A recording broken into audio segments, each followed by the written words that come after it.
¿Lista? Sí, claro que sí. Podemos Perfecto. comenzar. Sí, entonces voy a dar una pequeña introducción para que también podamos presentarnos ante los asistentes. A ver, un momento, por favor.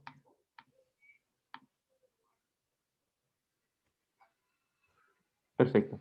Entonces, queridos participantes, el día de hoy nos encontramos con una pequeña actividad que va a ser dirigida por nuestra querida licenciada Magíster Lita Palomares, actualmente Magíster en Gestión y Docencia en Alimentación y Nutrición, licenciada en Nutrición, graduada de la Universidad de Mayor de San Marcos, y en esta oportunidad va a elegir, como mencionado, una actividad propuesta por el Comité de CIPAIS. Puede comenzar, licenciada.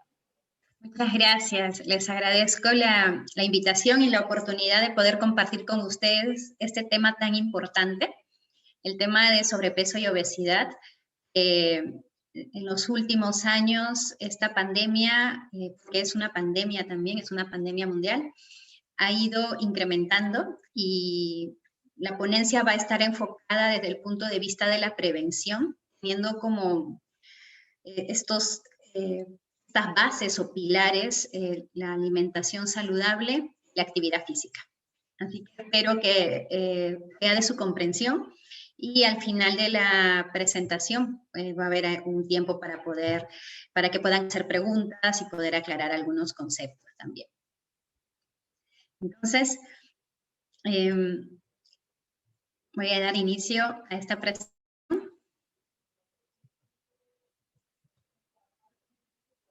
Ok, muy bien. Ustedes pueden observar, este es un gráfico que nos está presentando la prevalencia de sobrepeso y obesidad en nuestro país, en el Perú. Y ustedes ven con detalle, de acuerdo a los grupos de edad, el grupo de adultos presenta casi el 70% de sobrepeso y obesidad.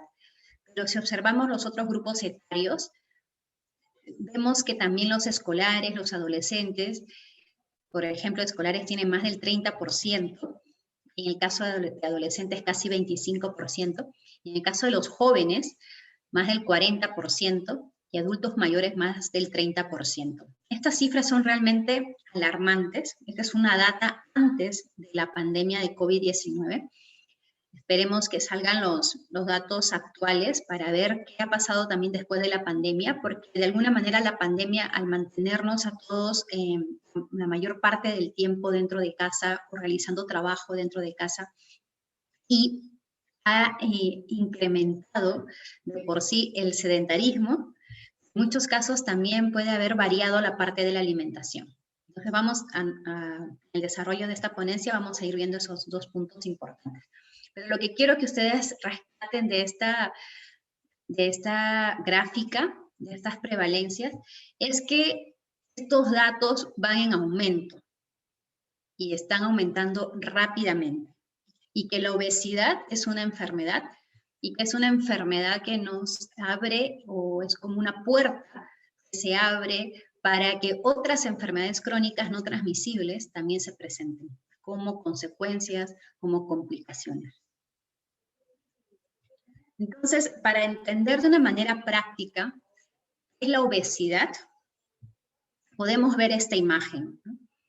Nosotros diariamente necesitamos una cantidad de calorías para poder cubrir nuestro requerimiento energético calórico. Y estas calorías nosotros las encontramos dentro de los diversos alimentos que comemos. Entonces, una persona al día, a través de los alimentos, ingiere una cantidad de calorías determinadas. Muchas veces es mayor la cantidad de calorías que necesita. Entonces, ¿el cuerpo qué hace? Cuando lo que ingresa a nuestro cuerpo es más de lo que nosotros gastamos, lo almacena. Nuestro organismo lo almacena, no lo elimina, lo va a guardar. Entonces, la idea es poder tener un equilibrio energético, pero cuando este equilibrio energético está en un desbalance, como vemos en la imagen, la obesidad es precisamente ese resultado de un consumo de calorías superior al gasto energético, superior a lo que estamos gastando, superior a la actividad física que realizamos, Entonces, todas esas calorías quedan almacenadas, quedan guardadas en nuestro organismo y se van acumulando y finalmente se convierten en exceso de grasa corporal. Una forma muy práctica de poder determinar el índice de masa corporal es un indicador que nos permite darnos cuenta si es que nuestro peso en relación a nuestra talla se encuentra dentro de lo normal o se encuentra en exceso o se encuentra en déficit. Es poder hacer este cálculo cuando dividimos el peso en kilogramos entre la talla al cuadrado, en metros cuadrados. Entonces tenemos esta clasificación que ustedes observan.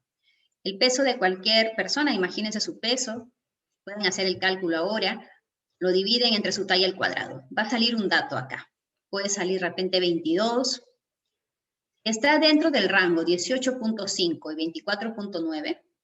Como el ejemplo que les menciono así de 22, estaría dentro de lo normal, lo adecuado. Pero cuando ese dato, el IMC sale más de 25, ya entramos en sobrepeso. Cuando sobrepasa 30, estamos en obesidad grado 1. Y cuando sobrepasa 35, obesidad severa o grado 2. Y cuando sobrepasa 40, estamos. Entonces nos damos cuenta, de una manera muy práctica, podemos calcular nosotros nuestro índice de masa corporal y saber cómo es esta clasificación, cómo está nuestro peso en relación a nuestra talla. Lo importante acá es que el IMC no es el único indicador. También es importante tener en cuenta, por ejemplo, la medida de la circunferencia de cintura. También nos ayuda a poder determinar, la circunferencia de cintura es un indicador para poder ver si es que hay un riesgo cardiometabólico alto o bajo en la persona. Entonces, si tomamos el IMC y tomamos la circunferencia de cintura, podemos tener un mejor diagnóstico de una persona que se encuentra en sobrepeso o que se encuentra en obesidad. En los últimos años, ustedes se han dado cuenta que la alimentación se ha vuelto de una manera más rápida. Tenemos diversos tipos de restaurantes de comida rápida. Muchos de ellos están muy cerca y muy seguidos, muy frecuentes, y probablemente ustedes tienen uno bastante cerca de sus casas o de sus lugares de estudio o de sus lugares de trabajo. Esta alimentación rápida de por sí está relacionada a lo que se llaman los alimentos o productos ultraprocesados. Y es bueno reconocer qué es lo que ocasiona la obesidad. La obesidad es multifactorial, pero dentro de estos factores tenemos un aspecto que está relacionado a lo que nosotros comemos, porque ya estamos, que al inicio hemos visto de que hay un desequilibrio energético. Es un factor importante. Y qué tipo de actividad física y cuánto tiempo de actividad física realizamos, o somos personas sedentarias, que es otro factor que se relaciona al gasto calórico. Entonces, cuando vemos la parte de la alimentación, nos damos cuenta que hay un tipo de alimentos específicos, como las comidas chatarras o las comidas rápidas, los productos ultraprocesados, como el que ustedes ven en la imagen. ¿Cómo reconocemos estos productos ultraprocesados que son causantes o están relacionados al aumento de la prevalencia de obesidad? Nos damos cuenta que estos productos ultraprocesados tienen en su gran mayoría una buena cantidad de sodio, o sal, tienen grasa saturada, tienen azúcares, tienen muchos aditivos y preservantes. Son alimentos que vienen así empaquetados, que los pueden ver en snacks, en galletas, en chocolates, en caramelos, en dulces, en bebidas también. Y su consumo es rápido, es al instante. No necesitan prepararlo ni nada. Lo pueden consumir directamente. Tienen bastante cantidad de sal, grasas, azúcares y aditivos, pero ya no tienen nutrientes. Entonces ya no me nutre, simplemente satisface la necesidad de comer algo. Y los productos ultraprocesados están relacionados precisamente como causantes de obesidad. Pueden ustedes reconocer estos productos ultraprocesados porque ya desde el año 2019, de acuerdo a nuestra ley de alimentación saludable, estos productos deben tener estos octógonos, estas advertencias. Es decir, deben decir alto en azúcar, alto en sodio, alto en grasas saturadas, que contiene grasa trans también. Pero ojo, no todos los productos lo tienen. ¿Eso qué quiere decir? Si ustedes ven un alimento, un producto que tiene estas características y no le han colocado o no tiene este sello, no quiere decir que es saludable, porque ya estamos dándonos cuenta de que si vemos que ya no tiene nutrientes, que tiene una gran cantidad de sodio o de grasas o de azúcares, ya es un alimento ultraprocesado. Pero al menos los octógonos nos sirven como una advertencia, ¿no? Y ustedes lo han podido ver seguro cuando han ido a comprar. Y el tener algo tan claro y tan fácil de entender, hasta los niños pueden entenderlo fácilmente. Solo necesitan saber leer para saber qué es lo que dice ahí. También pueden decidir si es que en verdad quieren o no quieren comprar eso. Esa es la idea de estos octógonos, que nos están dando un mensaje. Finalmente, nosotros como consumidores decidimos, compramos o no compramos, pero ya sabemos lo que contiene. Ya tenemos la advertencia. Entonces, imaginemos que estamos en este camino y tenemos estas dos opciones. Por un lado, tenemos esta comida rápida, esta comida chatarra, esta comida ultraprocesada, que ocasiona sobrepeso y obesidad. Y por otro lado, tenemos una comida más sana, más fresca, natural, alimentos saludables. Pero hasta ahora hemos dicho que depende mucho de lo que nosotros decidamos, depende mucho de lo que nosotros compremos, preparemos, cocinemos, finalmente de lo que vamos a comer. Pero también es importante que nos demos cuenta que somos parte de un entorno alimentario. Entonces, este entorno alimentario que vienen a ser todos estos espacios o lugares donde podemos conseguir los alimentos, comprar los alimentos, también condicionan qué tipo de alimentos comemos. Si yo tengo cerca o tengo a la mano comida rápida, snacks, probablemente voy a elegir eso y voy a comer eso. Si yo tengo cerca opciones más sanas, más saludables, restaurantes más saludables, frutas más accesibles, verduras, etcétera, voy a poder también elegir eso. Entonces el entorno alimentario es importantísimo. Es necesario que este entorno alimentario sea un entorno alimentario saludable, nos brinde opciones, nos brinde alternativas para poder alimentarnos sanamente. Y entonces nuestra decisión va a ser también un poco más práctica, va a ser un poco más sencillo, tenemos disponibles y lo tenemos a un precio también accesible.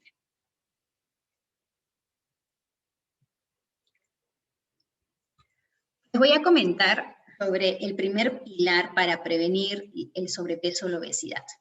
Deben haber escuchado muchas veces ustedes alimentación saludable. O come sanamente, come mejor, aliméntate mejor. Pero ¿qué es en sí la alimentación saludable, ¿no? Cuando hablamos de alimentación saludable tenemos que tener en cuenta tres mensajes importantes que ustedes pueden ver en este lado de la diapositiva. Lo primero es que una alimentación saludable debe ser una alimentación variada.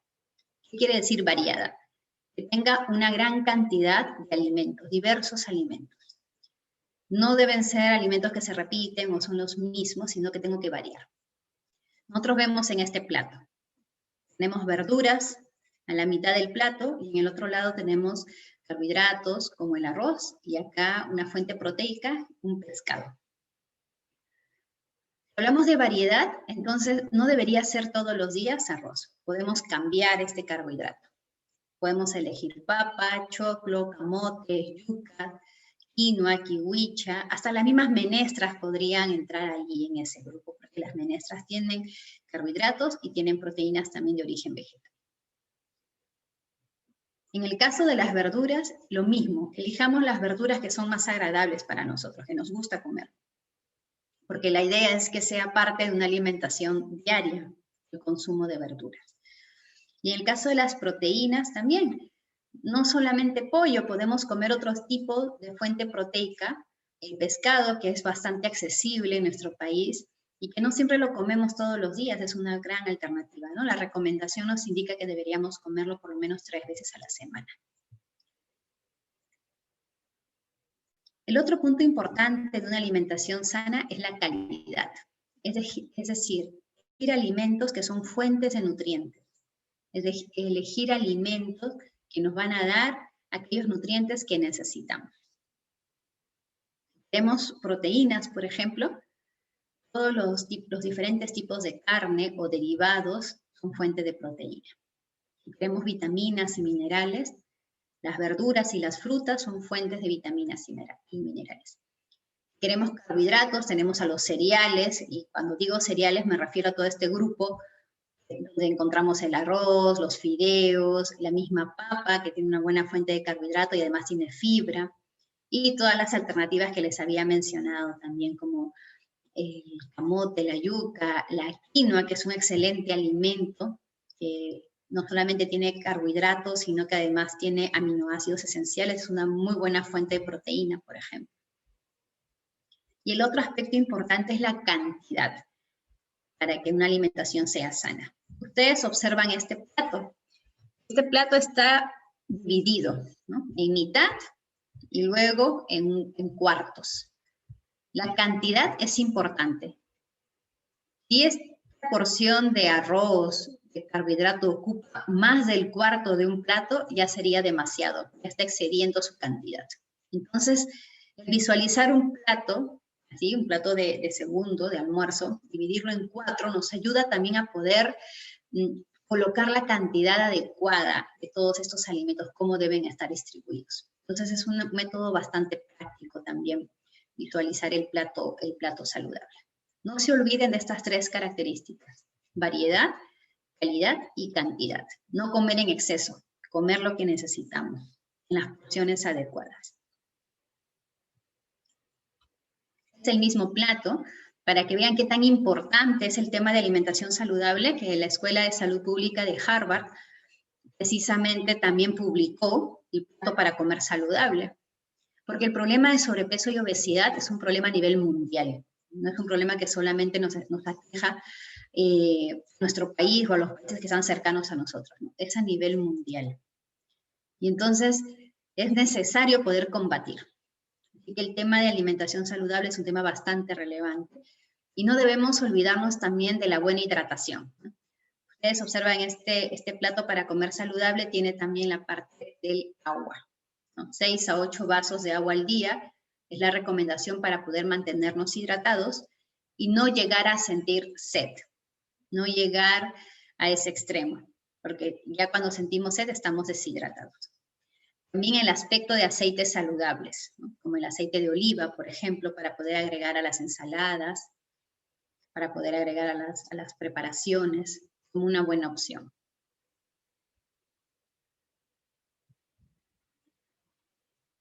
Entonces, alimentación saludable tiene estos mensajes importantes que les había mencionado sobre cantidad, calidad y variedad.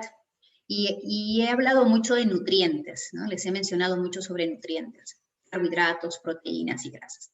Lo que quiero que ustedes vean en esta imagen es la variedad de alimentos que hay en cada uno de ellos. Cuando hablamos de carbohidratos, les había mencionado, ¿no?, los cereales, el pan también está allí. Pero también cuando hablamos de carbohidratos estamos hablando de las frutas. Las frutas también tienen azúcar, que es la fructosa.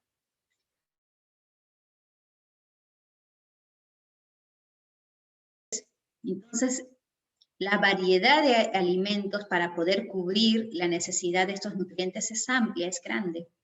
Y en este grupo, al centro están las menestras, ¿no?, ya que las menestras también me aportan carbohidratos, pero también son fuentes de proteínas, pero de origen animal. Dentro de las principales opciones para una fuente de proteína de alto valor biológico están las de origen animal, perdón. Las menestras son de origen vegetal. Y los diferentes tipos de carne son de origen animal. Las carnes y sus derivados, los huevos, por ejemplo, también están ahí.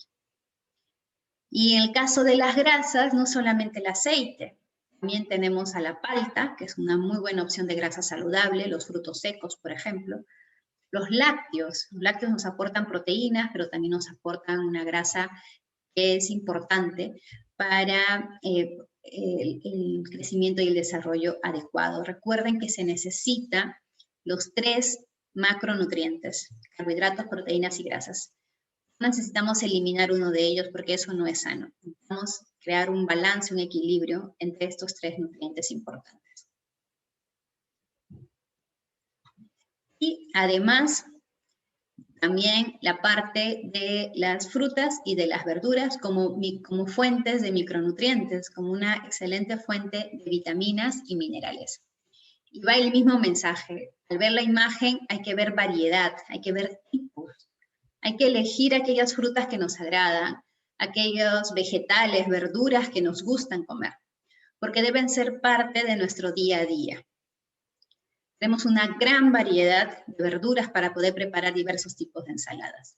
Entonces, elijan y recomienden siempre que las personas coman aquellas verduras que son de su agrado.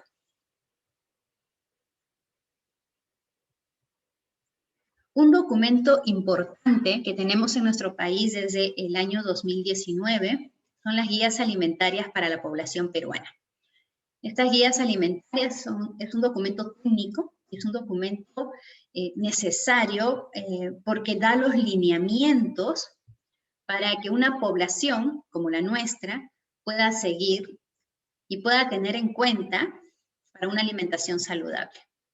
Y está adaptada a nuestro contexto, está adaptada a nuestra cultura, a nuestra realidad.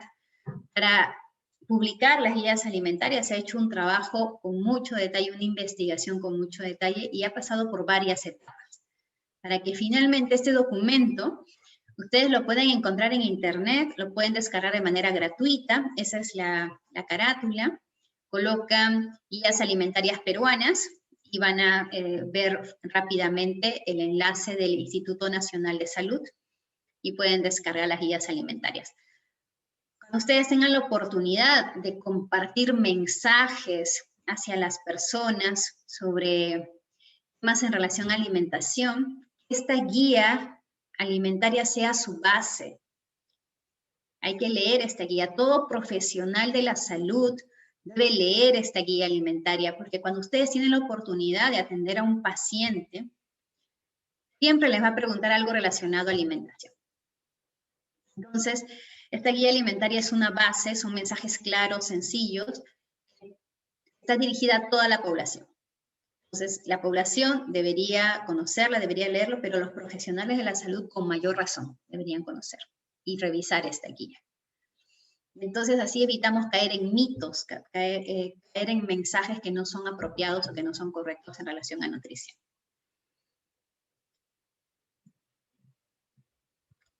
Muy bien. El segundo punto, para poder prevenir sobrepeso y obesidad, es la actividad física. Pero lo que sucede es que realmente nosotros de por sí, ya antes de la pandemia de COVID-19, el mundo es una población sedentaria en su gran mayoría. La Organización Mundial de la Salud ya hace unos años nos indica de que al menos un 60% de la población mundial no realiza la actividad física que necesita. Nosotros tenemos una recomendación de actividad física de acuerdo a nuestra edad, pero la gran mayoría no lo cumple, no lo realiza y tampoco muchas veces sabe, ¿no?, qué tiempo de actividad física debe realizar. Entonces nos volvemos en una población sedentaria, nos volvemos personas que paramos mucho tiempo sentados, echados o sin movernos. Y eso es un causante de sobrepeso y obesidad. Una persona adulta pasa alrededor de 15 horas al día sentada o sentado.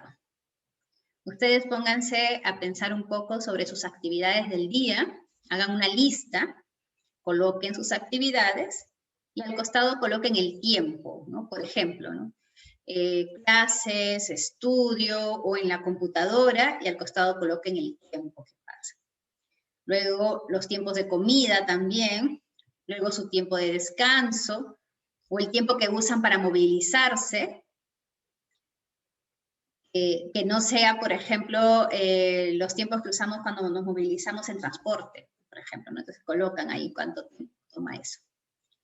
El tiempo que pueden estar viendo televisión, el tiempo que pueden estar descansando también, ¿no? Entonces, sumen y se van a dar cuenta que probablemente llegue a ser más de 15 horas al día. Y eso que no estoy tomando en cuenta en esta parte, las horas de dormir, ¿no? Esas horas están retiradas porque no entrarían, no necesariamente tenemos esas horas para descansar. Fuera de las horas de dormir, llega a ser como 15 horas que una persona promedio está en actividades sedentarias. Entonces, para combatir el sedentarismo tenemos que conocer la actividad física, tenemos que saber qué es actividad física. Tenemos que darnos cuenta todas las opciones y alternativas que existen y recomendaciones para poder hacer actividad física. La actividad física es cualquier movimiento corporal que se produce por los músculos esqueléticos que nos genera un gasto energético. Cualquier movimiento corporal hace trabajar nuestros músculos y genera un gasto energético.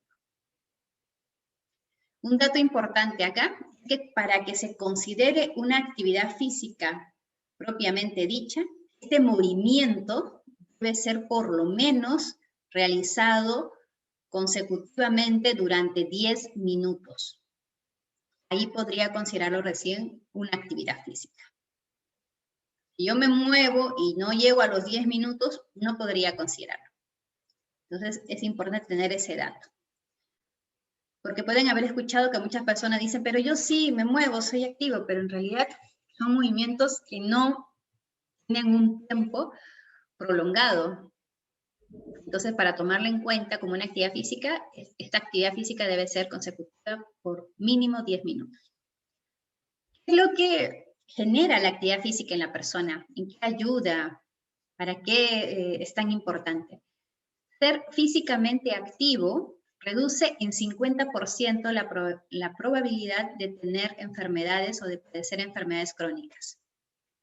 Y eso es bastante necesario, ya que así como la obesidad es una enfermedad crónica, también tenemos otras enfermedades crónicas que están relacionadas a la obesidad, como diabetes mellitus tipo 2, hipertensión arterial, el mismo cáncer.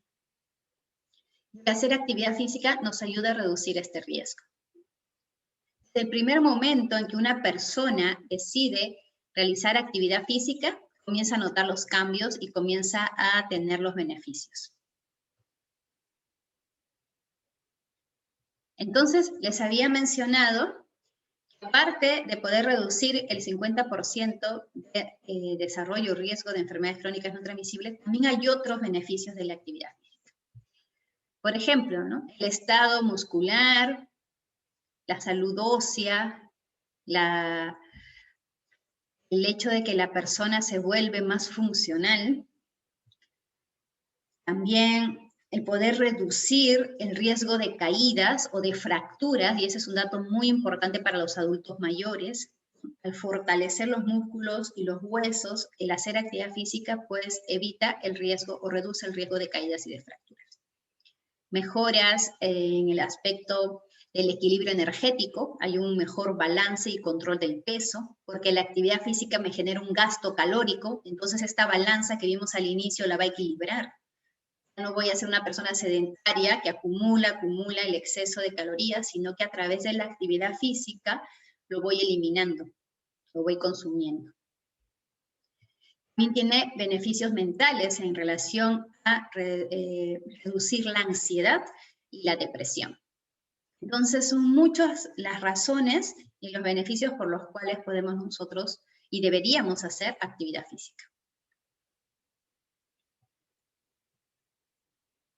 ¿Cuánto necesitamos de actividad física? Una persona adulta necesita realizar por lo menos 150 minutos de actividad física a la semana. Adulto, ¿a partir de qué edad? A partir de los 18 años de edad. Hasta los adultos mayores también tienen que realizar 150 minutos de actividad física a la semana como mínimo. Es lo mínimo. Esta sesión puede estar dividida durante 5 días y en cada día realizar 30 minutos como mínimo de actividad física. En el caso de los niños, la recomendación es diferente. Es el doble, son 300 minutos de actividad física a la semana. Es decir, en el caso de los menores de 18 años, estamos hablando de 60 minutos de actividad física durante 5 días a la semana.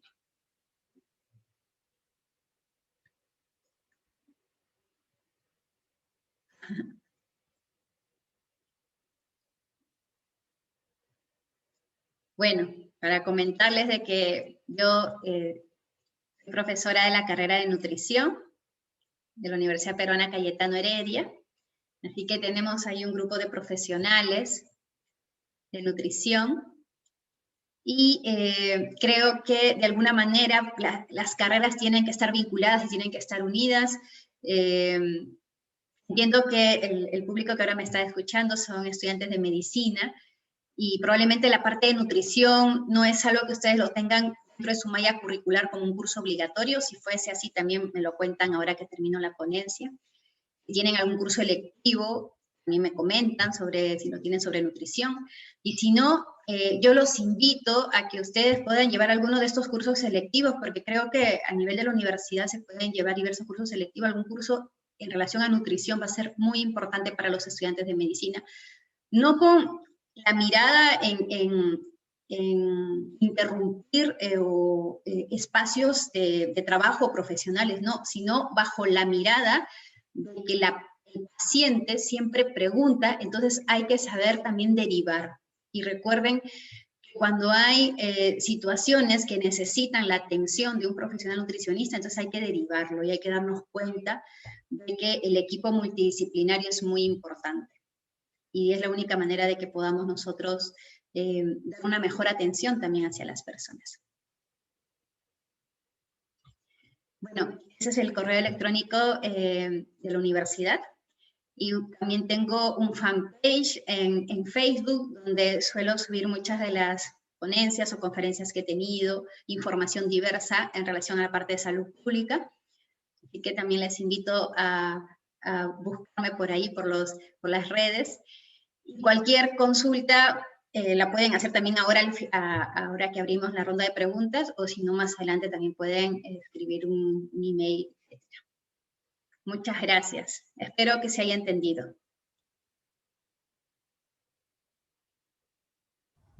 Muchas gracias a usted, Magíster Lita Palomares, por una enriquecedora ponencia. Ahora voy a invitar a los participantes, si tienen alguna duda o alguna pregunta, me lo pueden hacer llegar por el chat, por favor.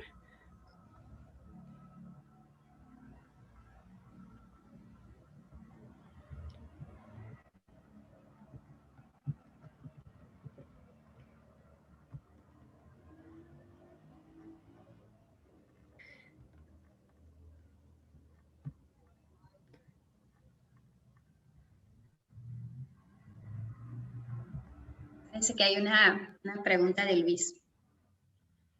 Sí, a ver, Luis. ¿Ya puedes reactivar tu audio? ¿Qué tal, Magíster Palomares? Buenas tardes. ¿Cómo están? ¿Qué tal? ¿Qué tal? Había ahorita utilizado en la calculadora, había visto el índice de masa corporal. Y, o sea, en mi caso, me salió 40. Yo justo hoy me empecé y estoy en 70 kilos y mi talla es de 1,75. Y me sale 40. Eso quiere decir que, o sea, o es que necesito bajar 30 kilos aproximadamente. Me parece que el cálculo, a ver, lo voy a sacar yo. Me parece que el cálculo, porque si tú me dices que mides 1,65 m, ¿verdad? No, 7,5. 1,75 m. Y tu peso actual, ¿cuánto es? 70. 70. Vamos a ver.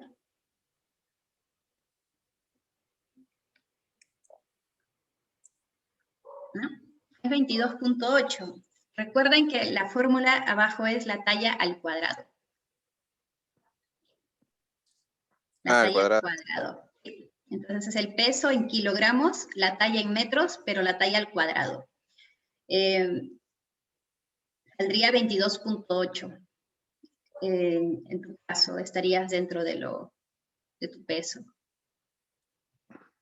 Y quisiera saber, bueno, hace tiempo que yo no hago ejercicio ni nada. He estado bastante sedentario estos últimos meses. ¿Cómo podría empezar nuevamente a ejercitarme? Creo que una muy buena alternativa para cualquier persona que ha estado muchos meses sin hacer actividades físicas, deportes, es empezar a hacer caminatas de 30 minutos, por ejemplo, de manera consecutiva, de manera rápida, no llegar a trotar, pero puedo caminar rápido.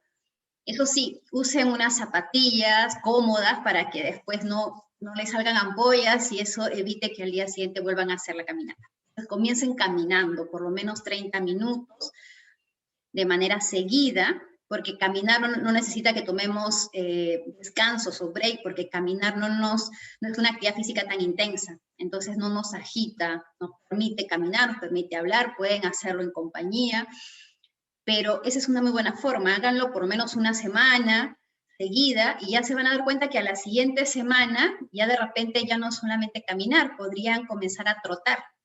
Entonces comenzar a trotar unos 15 minutos y así pueden ir aumentando cada semana unos 5 minutos o unos 10 minutos de estos trotes, pero la idea es que lo hagan por lo menos 3 veces a la semana al inicio y de ahí hay que llegar a 5 veces a la semana, porque recuerden que si bien es cierto la recomendación de actividad física son 150 minutos a la semana, esta debe ser hecha por lo menos con una frecuencia de 3 veces a la semana. No debería ser hecha solamente un día de 2 horas o 2 horas y media. No, tiene que ser de manera frecuente. Ahí está gran parte también del hábito que se va formando en la persona. Yo recomendaría eso para todas las personas que no están haciendo actividad física hace muchos meses, comiencen caminando. Y se va a hacer un hábito y de ahí para ustedes va a ser muy sencillo caminar 1 hora. Y aprovechen, por ejemplo, si las rutas son cortas en relación para ir a ciertos lugares, evitar estar tomando un bus o un taxi para todos si en realidad lo podrían también hacer caminando. Otra alternativa es la bicicleta. Y ahora en nuestro país ya se está, a raíz de la pandemia también hay cosas buenas y creo que una de esas cosas fue el aspecto de poder valorar más el transporte en bicicleta. Si tienen la oportunidad de tener una bicicleta, úsenla como medio de transporte y úsenla también para poder hacer actividad física. Es una muy buena forma de mantenerse activo y de tener un medio de transporte. Van a ahorrar dinero, van a apoyar también al ambiente y eso también podría ser una buena alternativa. Y otra alternativa es que comiencen o retomen el deporte que a ustedes les gusta, ¿no? Muchos de ustedes han hecho deporte cuando estaban en el colegio. A algunos les gustaba más que otros probablemente. Todos tenemos algún tipo de actividad o deporte que nos agrada o nos llama la atención o que de repente hemos querido hacer o practicar o aprender y hasta ahorita no lo hemos hecho. Retomen ese deporte o comiencen a practicar un deporte que les gusta.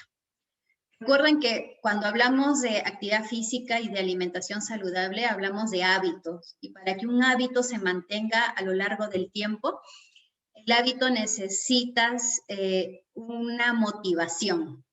Y una buena motivación es que a la persona le guste hacer esta actividad física, por ejemplo. Entonces hagan algo que les agrade, practiquen un deporte que les guste. Esa sería, creo, la recomendación principal. Muchas gracias, Luis, por tu pregunta. Ahora, Sebastián.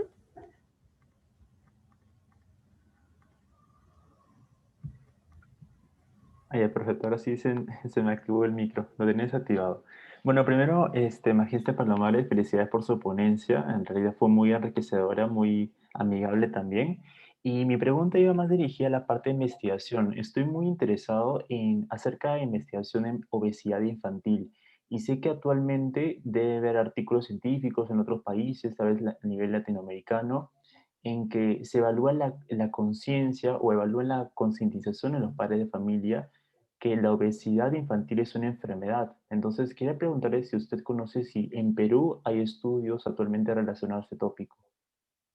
Muy buena pregunta. Bastante importante es el trabajo cuando queremos enfocarnos en prevención de obesidad infantil.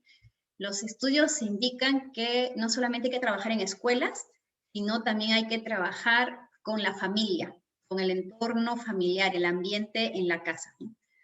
Porque hablamos de edades que pueden oscilar desde los 6 años hasta los 16 años, por ejemplo, que es todo este periodo que tenemos nosotros de educación primaria y educación secundaria, pero también tenemos antes de los 6 años, 3 años, 4 y 5 años, que son la parte que nosotros le llamamos el jardín. Entonces, los estudios indican que para que tenga éxito una intervención en niños para poder prevenir sobrepeso y obesidad, necesita tener trabajo en este espacio escolar, pero también en el ambiente de la casa y de la familia.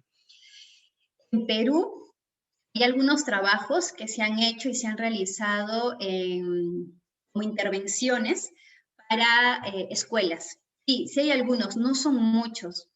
Yo, en mi caso, por ejemplo, ahora estoy haciendo el doctorado en Suiza y mi proyecto de tesis está enfocado precisamente a este aspecto de prevención de sobrepeso y obesidad en escolares, ¿no? Entonces, cuando he tenido la oportunidad de hacer esta revisión de antecedentes para la elaboración del protocolo, hay algunos, no son muchos, pero hay más, por ejemplo, en Chile, hay en México, y vas a encontrar muchos modelos de estudios que se han hecho también en Asia, en Europa.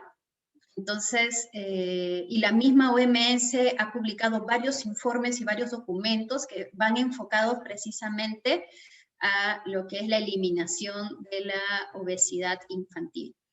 Entonces, creo que se necesitan hacer trabajos en Perú. Si te inclinas por esa línea, creo que es muy necesario enfocarse y ver los distintos aspectos de la obesidad. Porque hay un aspecto ya de por sí para trabajar con indicadores clínicos, ¿no? Indicadores clínicos podemos nosotros observar que se van alterando ya en los niños cuando están en edades tempranas, ¿no? Niños que ya presentan síndromes metabólicos, por ejemplo, ¿no? Entonces es un tema que necesita, creo, investigación, así que me alegra mucho que de repente tu tesis la vas a enfocar allí. Muchas gracias, Magíster. Sí, efectivamente me gustaría ampliar esta parte de investigación en cuanto a ese tópico que justamente en pediatría que algunos estamos cursando, hemos llevado una clase de obesidad infantil y me pareció muy curioso de que falta la concientización en la, como se dice, en la familia y tal vez también en las escuelas para que ambos puedan trabajar en conjunto y mejorar la salud del pequeño, ¿no? Muchas gracias. No se olviden que es precisamente el tiempo donde mayormente se pasa durante esa etapa que estamos nosotros estudiando, ¿no? O estás en la escuela o estás en la casa. Entonces es ahí el ambiente que se debe trabajar. Perfecto, gracias. Muchas gracias, Sebastián. Ahora, Heidi. Sí, buenas tardes, Magíster. Muy interesante la charla. Yo tenía la duda de que, o sea, a veces hemos visto pacientes en las sesiones virtuales que vienen con un problema de obesidad y pues estos pacientes ya tienen un tratamiento fallido muchas veces, entonces han pasado por varios nutricionistas y varios doctores que les han dicho que es saludable y que no, como que lo básico, pero aún así no hay mejoras. Entonces, ¿qué estrategias se podrían usar en esos pacientes? Y en realidad, cuando una persona adulta ya tiene sobrepeso y obesidad por varios años, estamos hablando de hábitos que ya se han formado y que no van a cambiar de la noche a la mañana. Lo que quisiera que entiendan es que bajar de peso saludablemente indica una pérdida de peso de 500 gramos a 1 kilo por semana.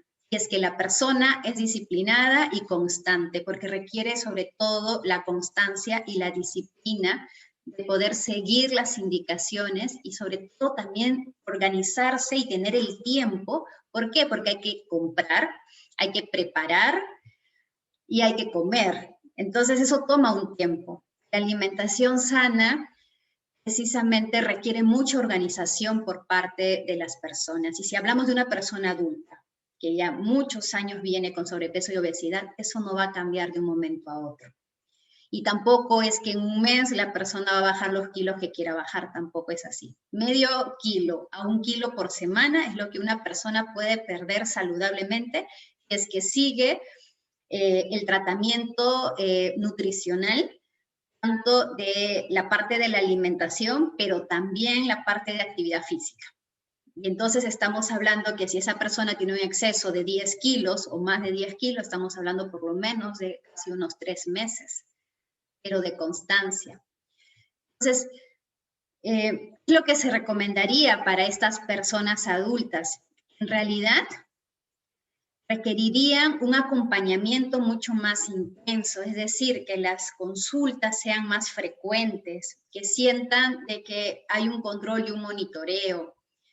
El detalle es que muchas veces esto lo consiguen a través de las consultas privadas, ¿no? Entonces, tiene un costo, y al tener un costo, no es algo que todas las personas lo puedan mantener de manera semanal y constante por varios meses. Entonces, hay aspectos que también nuestro sistema de salud todavía no nos apoya mucho en esta situación. Pero yo creo que si nosotros nos proyectamos a cambiar los hábitos, debemos enfocarnos en las edades tempranas para que desde edades más tempranas, cuando hablamos de niños, se vaya formando ya un hábito más sano y más saludable. Pero no quiere decir que las personas adultas ya no tengan esperanza, pero van a necesitar en realidad paciencia, un acompañamiento profesional constante y sobre todo disciplina y el mantenerse.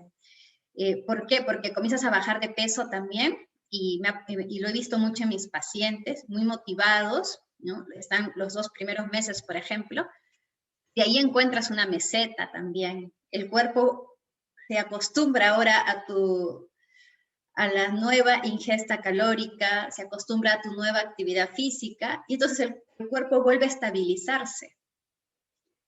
Entonces tenemos que aumentar más la parte de actividad física si todavía está faltando lograr la meta de pérdida de peso. Una parte ahí, esta meseta es lenta, o sea, no quiere decir que no se va a romper, sino que es lenta, y muchas veces en esa lentitud el paciente se desmotiva, y entonces al desmotivarse regresa a los hábitos anteriores, y entonces entramos en este ciclo vicioso.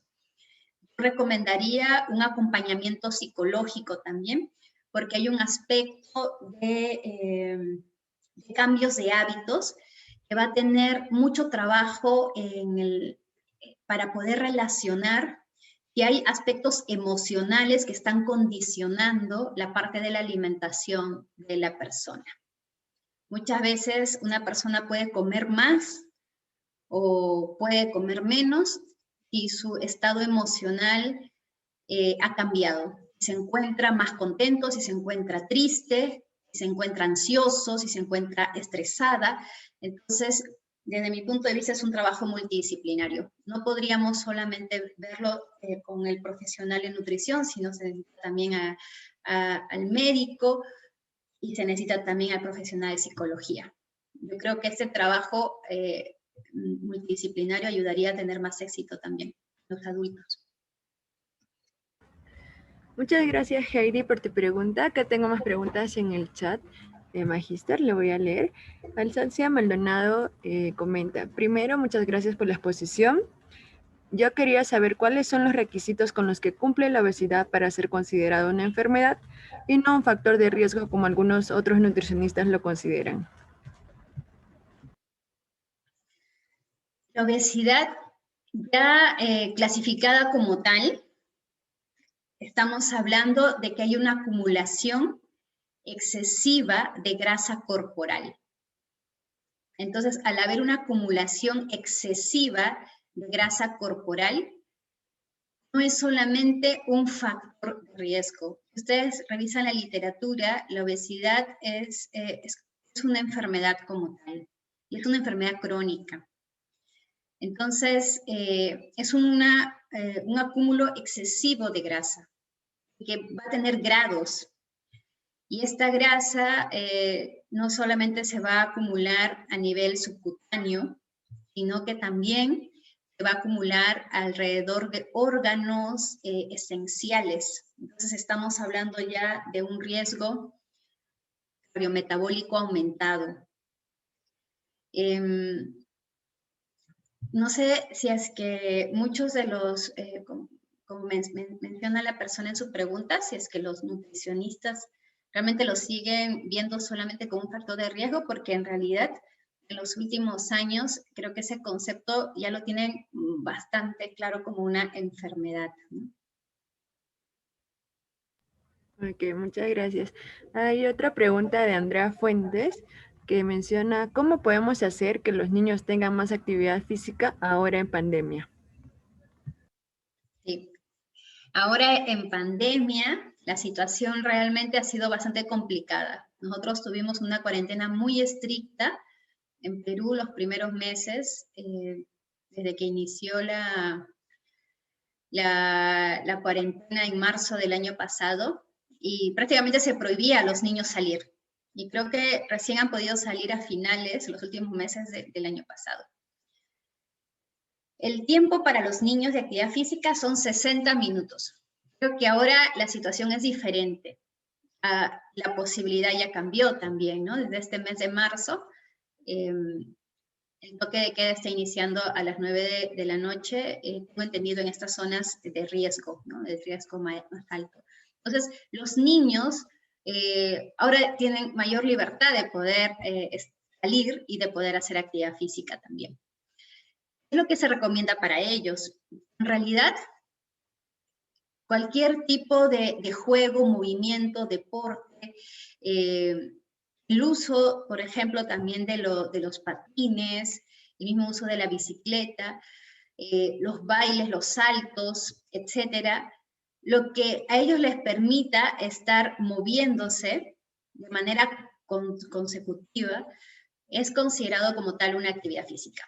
Entonces, la idea, creo que en el caso de los niños, es que también los padres formen parte de eso, ¿no? No solamente sea un tiempo de hacer actividad física para que los niños lo hagan, sino que también se involucren los padres. Porque hay algo importantísimo cuando hablamos de niños. Ellos y ellas aprenden observando, mirando, imitan. Entonces, si los padres son activos, mamá, papá, son activos, van a imitar lo que hacen o van a querer hacer lo que ven que están haciendo. Si comen sano, van a querer también comer así. Si comen frutas, verduras, van a querer comer así. Y pasa lo mismo con los otros hábitos que no son sanos. Entonces, sea una actividad física más en familia, creo que es mi recomendación, y que sea constante, que sea algo que es parte de la rutina, del día a día. Ok, licenciada, ahora tenemos una última pregunta que dice, ¿qué tan frecuente es que las personas, por intentar ser saludables o bajar de peso, lleguen al extremo de tener un cuadro de anorexia o bulimia? Y es una pregunta importante. Los trastornos de la conducta alimentaria se desarrollan en edades tempranas, ¿no? 9, 10, 11, 12 años se están viendo ya diagnósticos de trastorno de la conducta alimentaria. Entonces, sí, cuando esto llega a ser obsesivo, cuando esto llega a ser ya como tal un trastorno, puede llevar a un extremo, pero todavía la prevalencia no es alta, no es una prevalencia como la que estamos viendo en sobrepeso y obesidad, por ejemplo. No llega a ese nivel, ¿no? Es una prevalencia todavía baja. Pero tal vez también lo que está faltando es el screening, el hacer estos test en las etapas de 9, 10, 11 años de edad para poder ver cuáles son los riesgos que pueden tener los adolescentes o preadolescentes en relación a trastornos de conducta alimentaria. Pero eso es un tipo de problema que se relaciona mucho al aspecto ya, un desequilibrio que va más allá del simple hecho de querer mantener una imagen o tener una propia idea de sí mismo, ¿no? Estamos hablando de varios factores ya que van relacionados a la parte de la autoestima, las relaciones también que pueden tener con la mamá. Entonces hay una teoría en ese aspecto y que requiere precisamente el tratamiento multidisciplinario, ¿no? Y necesita tener un diagnóstico adecuado para determinar qué tipo de trastorno de la conducta alimentaria se trataría. Muchas gracias, Magíster Lita Palomares. Creo que esas son todas las preguntas. Nuevamente agradecerle por esta maravillosa ponencia. Fue muy enriquecedora para todos nosotros saber un poco más de nutrición, ¿no? Como usted bien mencionó que como estudiantes de medicina debemos de darle la importancia de vida a este tema. Muchas gracias. Muchas gracias a ustedes y cuídense bastante. Y ya saben, tienen la guía alimentaria para la población peruana. Descárguenla, revísenla y que estos mensajes realmente sean los mensajes claros, los mensajes correctos. Un gran abrazo para todos.